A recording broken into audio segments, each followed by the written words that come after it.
God's verse in Jude 9-10 says, "The letter of Jude doesn't get much attention. It's very short, just one chapter, but it gives an interesting insight into the early church.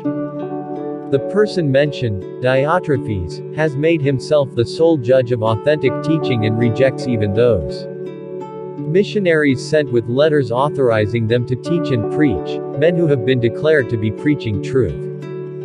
We might think that division in the Christian community is something relatively new, but if we read the letters of the New Testament, we see that there were problems there as well.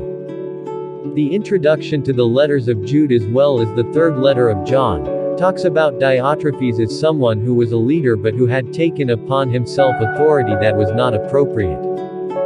He is described as hostile and ambitious and doesn't accept letters or visitors that have the backing of the church leaders.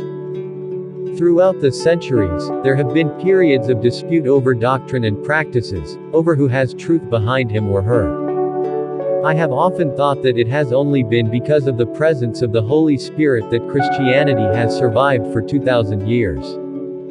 If it depended on human leadership, it would have died out a long time ago.